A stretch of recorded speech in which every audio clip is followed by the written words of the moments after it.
Welcome to Undercover Truths, where facts come first. Hit subscribe and stay informed. You trusted your children would be safe with their father. You believed a weekend custody visit was routine, harmless, ordinary. But that trust was shattered on May 30th, 2025. That afternoon, 9-year-old Paityn, 8-year-old Evelyn, and 5-year-old Olivia climbed into their father's truck, laughing as if nothing could go wrong. They were excited. They loved their dad. Their mother expected them back by 8 p.m. But 8 came and went. No headlights in the driveway. No text saying they were running late. Just silence. She called, no answer. She called again. Still no response. Neighbors reassured her. He's probably just out of range. Police told her to wait. It's just a custody issue, they said. He'll bring them back. But deep down, she knew something was wrong. Hours turned into a sleepless night. By morning, her panic had turned into desperation. She begged law enforcement to act. She pleaded for an Amber Alert. But officials hesitated. Because the girls were with their father, not a stranger, they assumed there was no threat. That assumption was fatal. By June 2nd, the search ended in horror. Deputies located Travis Decker's truck abandoned near a remote forest road. At first glance, it seemed empty. Then they saw 2 bloody handprints smeared across the tailgate, small, frantic, as if trying to escape. Nearby, hidden under brush, lay the bodies of 3 little girls. Plastic bags had been pulled tightly over their heads. Their necks and wrists were cinched with zip ties. The medical examiner later confirmed what no one wanted to hear. They had been asphyxiated. It wasn't random. It wasn't impulsive. This was deliberate. And the suspect was their own father. Travis Decker, a decorated National Guard veteran, was already gone. By the time investigators pieced the scene together, he had nearly a 4-day head start. His military record showed advanced training in navigation, camouflage, and survival. He knew how to move silently through dense terrain. He knew how to live off the land without leaving a trace. By the time the FBI took over the case, Decker had disappeared completely. Within days, DNA evidence tied him directly to the murders. His genetic material was found on the plastic bags, the cable ties, and even under the fingernails of one of his daughters, proof that they fought to survive. Law enforcement launched one of the largest manhunts in Washington state's history. Over 100 officers, FBI, U.S. Marshals, state troopers, flooded the area. They shut down campgrounds, swept every trail, flew drones and helicopters equipped with infrared scanners. Dogs tracked scents that led deep into the woods, then vanished near fast-moving rivers. They found personal items. They found traces of blood. At one point, they even discovered bone fragments, though tests haven't yet confirmed whether they belong to Travis Decker or someone else. But no arrest, no confirmed sighting, no body. The forest where Travis Decker disappeared is vast, tangled, and unforgiving. Authorities describe it as a labyrinth of dense undergrowth, sharp ravines, and thick brush, where even trained search dogs struggle to maintain a scent. Weeks of tireless searching yielded small traces, footprints partially washed away by rain, broken twigs, disturbed soil, but no clear path, no sign of him. He had melted into the land in a way that seemed almost impossible, yet disturbingly plausible for someone with his training. And yet, there were moments when the case felt within reach. A hiker reported seeing a man matching Decker's description near a river crossing in eastern Washington. A family driving through the back roads reported a suspicious figure lingering near a cabin that had been abandoned for years. Each tip was investigated, each lead pursued, but they all ended in frustration. The man they were looking for seemed always one step ahead, and that's when the questions began to consume the investigators. How could a man, a father, take his children, commit these acts, and vanish without a trace? How could a trained veteran, someone who had spent years navigating dangerous territory abroad, evade the most modern search technologies on home soil? Meanwhile, back in the courtroom archives, the custody battle paints a picture that is both familiar and chilling.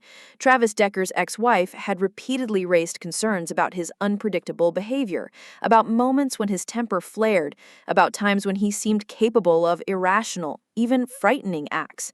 Social workers' reports were filed, marked confidential, often overlooked by busy courts balancing claims and counterclaims. Each report contained warnings, each caution went unanswered or minimized. In retrospect, the pattern is impossible to ignore. Each missed opportunity added another layer to the tragedy that unfolded. Neighbors, friends, even distant relatives began to speak publicly for the first time. They described a man who could be charming, attentive, and seemingly loving on one day, but brooding, withdrawn, and intense on another. He was the kind of person who could make you feel safe in one conversation and unsettled in the next. Looking back, some admitted they should have said something. They should have spoken louder. They shouldn't have assumed someone else would act. The weight of collective inaction hangs heavy over this case, and it's a question we all must confront. When we see warning signs, when voices cry out, when lives are at risk, do we act or do we look away? Travis Decker's military record complicates the narrative further. He served multiple deployments overseas, where the line between vigilance and obsession blurs. He received commendations for survival skills, navigation, and tactical training. Those skills that once protected lives now raise unsettling questions about the means and speed of his disappearance.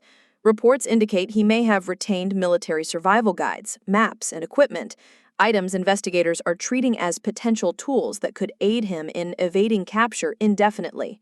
These are not ordinary criminal tools. They are the arsenal of someone trained to operate beyond the reach of ordinary law enforcement. And it is a chilling reminder that the danger he represents extends beyond what we can easily comprehend. At the same time, investigators have been piecing together his online footprint. Searches for remote cabins, survival techniques, and border crossings emerge like a pattern when viewed in sequence. Each query, each click, is a fragment of a mind preparing, planning, anticipating. And yet, no single moment stands out as a warning screamed aloud. There was no clear declaration, no confession. Only hints, only pieces that, when stitched together, reveal a plan that was likely deliberate, calculated, and executed with precision. Community reaction has been intense, bordering on anguish. Local schools held emergency meetings for parents.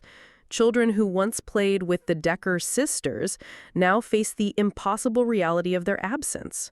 Counseling services were made available, but the emotional toll is incalculable. How do you explain to a child that someone they trusted, someone meant to protect them, could become the source of unimaginable harm? And how do we, as a society, reconcile the fact that warnings were given, but no effective intervention came in time? For law enforcement, the case is relentless. The FBI has called in profiling experts, analyzing not just his physical abilities, but the psychological dimensions of his behavior. They examine patterns, revisit every known interaction, every transaction, every social media post, every moment where the system might have intervened. These experts suggest that his behavior exhibits a chilling combination of premeditation, opportunistic calculation, and a sense of entitlement, a belief that the rules of society do not apply to him. And while psychological profiling offers insight, it also raises deeper, more unsettling questions about responsibility, oversight, and the failures that allowed him to act unchecked. As each day that Travis Decker remains at large intensifies the scrutiny of those failures. Was there a point when a neighbor, a friend, a social worker, or a judge could have acted differently? Could a single phone call, a single intervention have prevented the deaths of Paityn, Evelyn, and Olivia? These questions are not hypothetical. They are the haunting reality of a system stretched thin, of human error, and of assumptions we all make about trust, safety, and family. And yet, despite the horror, investigators are not without leads. Drones have picked up heat signatures deep in remote forest regions. Informants have come forward with tips of a man seen near border towns. Rental records, cabin leases, and vehicle sightings in surrounding states have been reviewed. Every lead requires careful verification, every report scrutinized for accuracy. But the underlying truth remains. Travis Decker has used the skills, knowledge, and preparation at his disposal to remain a phantom, a figure who should not exist beyond the laws of man, yet does. As the investigation continues, new details about the Decker family emerge. Family members recall small warning signs that at the time seemed insignificant. Sudden mood changes, cryptic comments, and intense, isolating behavior. The girls themselves, in prior supervised visits, were described as occasionally anxious in his presence, hesitant to speak, or quick to retreat into quiet corners. These were subtle indicators that, collectively, pointed to a risk that went largely unheeded. And while the public watches, the ethical questions deepen. How do we judge a man's culpability when his mind has been shaped by trauma? How do we balance empathy for mental health struggles with the undeniable horror of his actions? How do we confront the truth that sometimes systems designed to protect children fail at the very moment they are most needed? The forensic team returned to the Decker property multiple times in the days following the discovery, examining every surface, every corner, every scrap of evidence that could illuminate what happened in those final hours. Each item told a fragment of a story too painful to witness fully. Small fibers on the girl's clothing matched items in the truck. Microscopic traces of blood on the seat suggested a struggle that no one outside could have imagined. Handprints, smudged and partial, revealed desperation, fear, and resistance. The autopsy reports, though heavily redacted for the public, painted an equally grim picture. The cause of death? Asphyxiation. But the details went further than that. Clinical phrase. The pathologists noted bruising on the arms and wrists consistent with bindings, the remarks around the neck indicating the girls struggled against the bags placed over their heads. Even the youngest, only 5, fought with everything she had. These tiny acts of resistance, recorded so clinically in reports, take on a human weight when you consider what they were trying to do: survive. Investigators began piecing together a timeline, hour by hour. Phone records show a flurry of activity from Travis Decker's devices leading up to the visit. GPS logs indicated movement patterns that suggested premeditation. He had driven in circles near dense forest areas, perhaps familiarizing himself with possible escape routes. Social media posts in the weeks prior, mundane to anyone casually observing, gained new significance in context. Mentions of isolation, discussions about survival tactics, and vague complaints about feeling trapped in legal restrictions each became a clue, a hint, a warning that, in hindsight, no one should have ignored. Family members painted a portrait of a man whose exterior belied the complexity within. Friends described Decker as affable in public, the type of father who could smile easily and appear engaged, a man who could make a room feel safe. But behind closed doors, some admitted unease. His ex-wife, in particular, shared that even routine disagreements could escalate unpredictably, leaving her anxious and fearful for the safety of her children. She made formal complaints, sent letters to court officials, and requested intervention. But the system, bureaucracy, oversight, or a combination of both, moved too slowly, weighed down by process rather than urgency. And yet, while the failures of oversight weigh heavily, the question of human psychology cannot be ignored. Experts brought in to review Travis Decker's history highlight the duality of his experiences. PTSD from military deployment, compounded by untreated emotional disorders, created a volatile combination.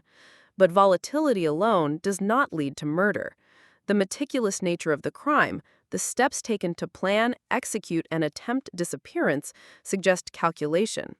Investigators must reconcile the tension between compassion for mental illness and accountability for horrific acts. Meanwhile, the manhunt itself grew more sophisticated. Teams utilized infrared scanners at night, aerial drones during the day, and sonar mapping of rivers where trails had been lost. Every vehicle registered in the surrounding counties was logged and cross-referenced. Cabin leases, motels, even hiking permits were examined. Witnesses reported fleeting glimpses of a man moving with intent, often too fast or too distant to confirm identity. Each false lead renewed frustration and anguish, public and professional alike, but investigators continued, driven by obligation and outrage. Communities near the search areas began to feel the intensity. Local residents reported feeling watched, hearing movement in the woods at odd hours, noticing strange patterns of footprints that did not match any known animals. Parents became hypervigilant with their own children. School counselors held emergency sessions, while neighbors traded tips and rumors. The emotional weight of knowing a man capable of this violence could be so close, unseen, stirred fear and guilt in equal measure. Back at the investigative center, profilers worked to understand the mind behind the crime. Travis Decker's military experience complicated their task. They had to account for someone trained in navigation, survival, and evasion, capable of enduring harsh conditions without detection. They analyzed survival manuals, past deployments, and training protocols to anticipate his movements. Every prediction had to be tempered by the unknown. How much did he rely on experience, how much on improvisation, and how far would he go to avoid capture? In court records, even minor incidents acquire ominous undertones. Requests for supervised visitation, police call logs documenting domestic disturbances, emails outlining mental health concerns, all serve as a chain of warnings that, in retrospect, screamed urgency. But the system moved incrementally, cautiously, bureaucratically. The children's mother's frustration at each delay is evident in her testimony. Every unanswered email, every postponed court date, every dismissed request represented an opportunity lost. Outside the investigation, the public response has been a mixture of horror, outrage, and reflection. Social media forums buzz with speculation and frustration. Commentators debate responsibility, the adequacy of child protection services, and the implications for other custody cases. Every detail of the case, no matter how small, is scrutinized, examined for lessons, for patterns, for answers. And yet the central figure, the man responsible, remains unseen, elusive, a reminder that even the most thorough investigations can be limited by geography, circumstance, and human error. Even as months pass, new developments continue to emerge. Anonymous tips arrive regularly. Some suggest Decker may have connections assisting him, either knowingly or unwittingly. Others point to survivalist communities that could harbor someone with his skills. Law enforcement evaluates each with rigor, understanding that even the smallest lead could break the case open. And throughout, there is a moral tension. How many opportunities for intervention were lost before the ultimate crime occurred, and how many more must be pursued now to prevent him from causing further harm? In the midst of it all, the impact on the Decker family remains profound. Extended relatives recount a daily reality consumed by grief, anger, and disbelief. Therapy sessions, community support, and private mourning continue, but the wounds are deep, permanent. For the mother, every day is a reminder that the system designed to protect her children failed, that her warnings went unheeded, and that a father she once trusted is now a fugitive, responsible for unimaginable loss. And still the questions multiply. How did someone so visible in public, so documented in court and employment records, vanish so completely? How do we reconcile the training meant to serve others with the acts now attributed to him? What can society learn from the sequence of failures that preceded the tragedy? Each question is a mirror held up to all of us, a reflection of assumptions, oversights, and the painful reality that inaction can have irreversible consequences. Investigators urge the public to remain vigilant. Tips, sightings, even rumors are treated seriously. Every detail matters. Even the smallest observation could provide the break needed. The case continues to evolve, and with each passing day, the urgency grows. Law enforcement has reiterated that Travis Decker's capture is a priority not only for justice, but for public safety. Stay with us as we continue to explore the case in detail, the psychological profile, the forensic evidence, the military background that equipped him to evade capture, and the ongoing search that refuses to relent. Subscribe to follow every revelation, every lead, every disturbing turn, because the story of Travis Decker is far from complete. Each day brings new questions, and the answers, when they come, may challenge everything we thought we understood about trust, protection, and the very nature of human evil.